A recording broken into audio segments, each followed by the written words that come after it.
Hello everyone, this is PK Entertainment and we are back again, and here now we have another unboxing video for you, and this will be a fight review of the recent super middleweight clash between Canelo Alvarez and Billy Joe Saunders. Now at the time, Canelo Alvarez was the WBC and WBA super champion, and Billy Joe Saunders was the WBO super champion, and this was in front of a full-on capacity crowd, around 60 to 70,000 at the AT&T Stadium in Dallas and Texas.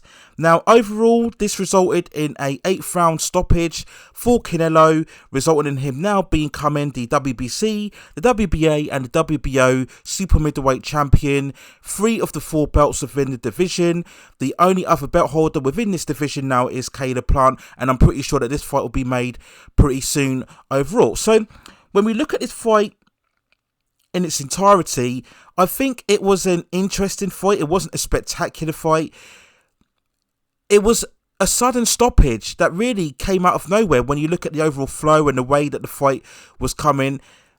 There are going to be questions about whether Billy Joe how injured was he, how bad was the damaged eye socket. We will go through the rounds in a minute, but in a way, it was very anticlimactic and a bit disappointing because things were heating up very nicely, and I actually had Billy Joe a couple of rounds up going into that last 8th round overall. So only Billy Joe can tell us whether he was that badly injured.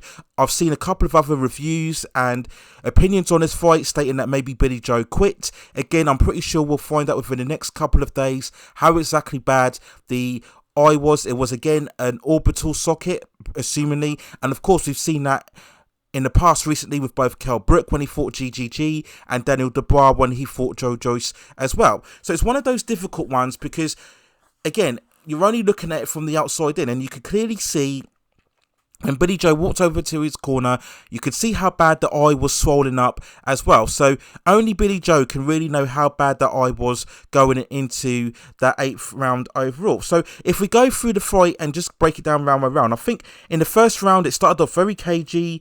Saunders, as we all know, was using his jab, moving around.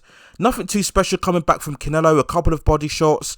But overall, I think I gave the first round to Canelo. I just think he made the more impressionable work, although it was very minute, to be honest with you. We go into round 2, and again, a couple of big shots for Canelo, but nothing too special.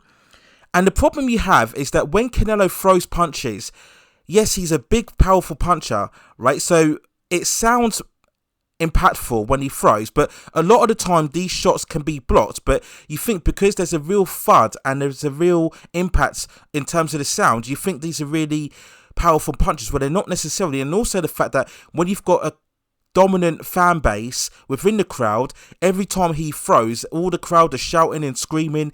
It creates that illusion that he's really getting on top of the opponent when perhaps he isn't. But I think Billy Joe done a couple of good combinations, slight feints and jabs, but I gave this round to Canelo as well. We go on to the 3rd round, and again, Billy Joe was starting to loosen up, throw some more combinations, throw more jabs, and there was no real pressure. Now, the problem you have is that when you're throwing jabs and combinations, if it's not impacting the other fighter, then they're going to feel secure, right? So there's no pressure, there's no imposing impact on Canelo from these jabs and from these combinations, right? So they are scoring punches, and I did give this 3rd round to Billy Joe, but again, Canelo is going to be more comfortable, right? So there's nothing in terms of him to really worry him, so he can just bide his time, be patient, and really just work at his own pace. Now the 4th round, Canelo was comfortable, no real eye-catching punches, but Billy Joe was doing okay. Again, some good combinations,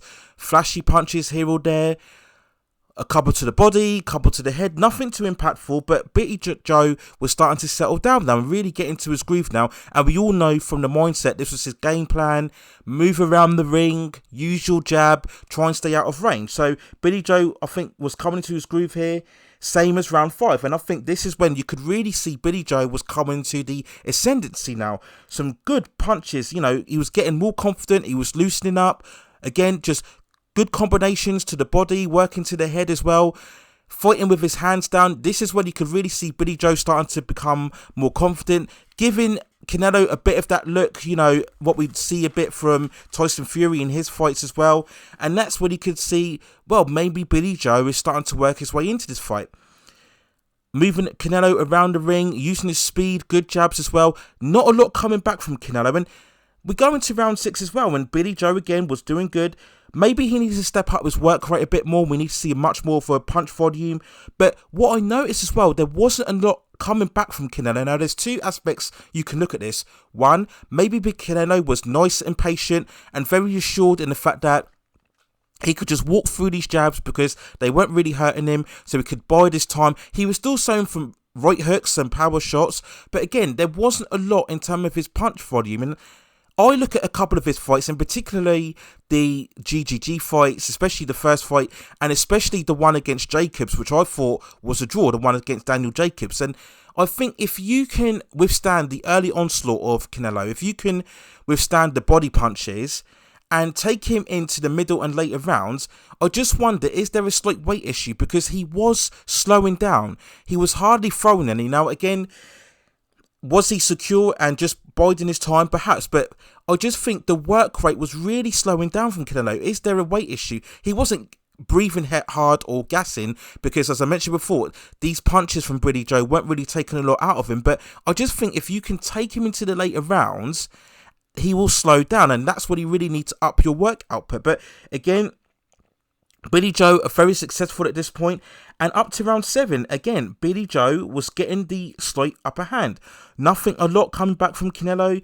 Billy Joe doing what he usually do, slowing down.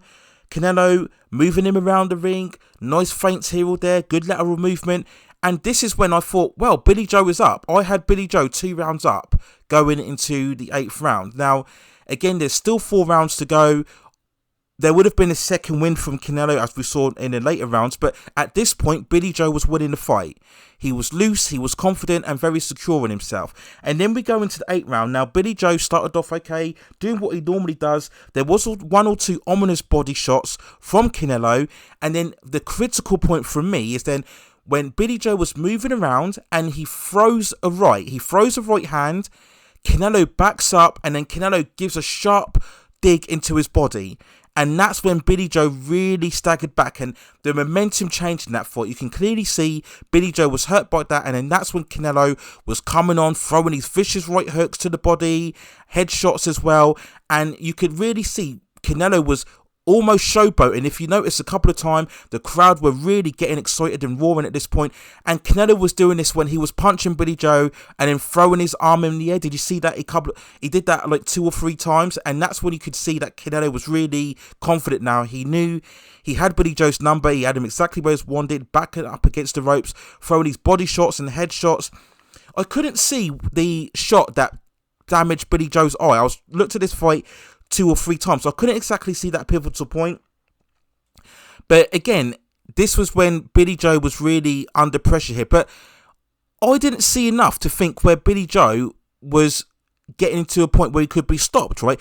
He wasn't taking a battering in the corner, right? He kept moving around. Yes, he was holding on. He was leaning on to Canelo. You can clearly see he was under pressure. But this was the first round he was under pressure, right? And Canelo is good. He's tough. He's going to put you under pressure. You know, you can't fight Canelo for 12 rounds and not expect to come under any heavy fire or any heavy intensity. He's going to have the upper hand in some rounds, right? But I just think Billy Joe, again, was this the fact that he hasn't been active for so many of his career in his latter years? He hasn't really fought any really strong opponents. If you look at his most recent fights, that might have come into play as well. So again, he was just backing off and really taking some pressure, but he walked to his corner, and if you watched this for the first time, you thought, okay, Billy Joe, just settle down and maybe concede the next round, just get your breath back, get your position back, and then come forward in the later rounds. And then the fight was just stopped, just seemingly out of nowhere. And like I said at the start of this video, only Billy Joe, only he will know himself how badly damaged he was, how bad the eye socket was. But people will remark that many other fighters have kept fighting with dislocated shoulders and broken jaws, and they've gone on to win fights as well. So yes, you can throw that debate into it, but people have said he quit. I think it was probably a corner decision, and maybe Billy Joe thought to himself, it hurts too much and I'm going to pull out. So again, I very hesitant to say when fighters are quitting, because only they know, you know, it's very easy to sit here and watch it on television. You're not taking the punches. You don't know what it's like in there. And again, Canelo is a very tough, strong fighter as well. So, but when you compare to other fighters who have gone on with worse injuries as well, that's the key as well. Some people have said the fix was in. I don't think the fix was in. I just think it was a case of, yeah, he had a badly damaged eye, and I think the fact that Billy Joe hasn't fought many killers, right? He hasn't fought many powerful punches throughout his career. So when you come into all of a sudden fighting against Canelo, it's a bit of a shock to the system, and you don't quite know how to adjust it, right? And I think that's all caught up with it overall. So victory for Canelo. So he can now unify the division. As I said, Caleb Plant is the next opponent. I'm pretty sure they'll make that fight very soon, because as we all know, Canelo is the biggest payday for any fighter within the sport. So Caleb Plant is going to take that fight, and of course I'm pretty sure Canelo will win that fight overall. So he will just continue now. But as I said, Canelo is very resolute. He's tough. He's got quick hands, powerful puncher, but he's not unbeatable. He's not this absolute killer or this absolute destroyer. For me, he's not. I think the key is you've got to adopt a strategy like Amir Khan, where you've got to have fast hands, usual jab, but you need to have a tough, resolute jab like a Golovkin. You have to be able to take a punch like a Golovkin. You need to be very durable and to be able to withstand intensity from Canelo and be able to take him into later rounds. Take him into the later rounds. I wouldn't advise trying to take him out early. You need to be able to take him into the later stages of the fight, because I do think there are slight weight issues. He will slow down. He won't keep up the intensity for 12 rounds, but you need to have power behind your punches. You need to have an intensity so you can repel Canelo back, and that's what Billy Joe didn't have. And this is the problem you have when you adopt a strategy where you want to just jab and move, jab and run. If you want to do that, but you need to fight perfection. You need to fight perfection for 12 rounds. Otherwise, the bigger guy is eventually going to stalk you down. He's going to walk through your jabs and he will connect. And when he connects, that's when he'll start breaking you up and dismantling you. And if you don't have the strength, if you don't have the intensity to repel him back, then that's when you're going to be found wanting. And that was the case with Billy Joe. Once he got hit, once he got caught, he had no other mindset than jab and move him around the ring. There was no kind of plan B behind that if he got caught, and that's what happened. So, yeah, that was it really. Not a particularly amazing fight. I thought Canelo was going to win on points or a late round stoppage, but it stopped him in the 8th round overall. So that's it now. We wait and see what will happen with Billy Joe. I guess the only big profile fight, if you think, is left for him is the fight against Chris Eubank. I'm not interested in the fight at all. I think that's a fight they should have done ages ago now. I'm not any invested in that fight at all. I don't really care about that fight, but we'll see what happens. And of course, Canelo will go on to unify the division, I'm pretty sure, overall, and we will see what happens from there. But those are my overall thoughts and feelings and review on the fight between Canelo Alvarez and Billy Joe Saunders. Let me know what you think in the comments below. Were you disappointed in this? If you did indeed pay the pay-per-view or the DAZN description, what was your reaction? Did you think it was a fight worth waiting for? How good will boxing be now that we've finally had a full-on capacity crowd? Does this bode well for the future if we don't have any cases of COVID following on from this fight? And can we start to see the sport go back to some normalcy in terms of having crowds at fight? And hopefully then that will encourage more of these bigger fights to be made in the future. We'll wait and see in the long run. But those are my thoughts and feelings. Let me know what you think in the comments below. Please also hit those like and subscription and notification buttons. I will try to provide more boxing coverage in the future if there are fights that I'm interested in. But that's it for now. Take care of yourselves, stay safe distances, and I will see you very, very soon.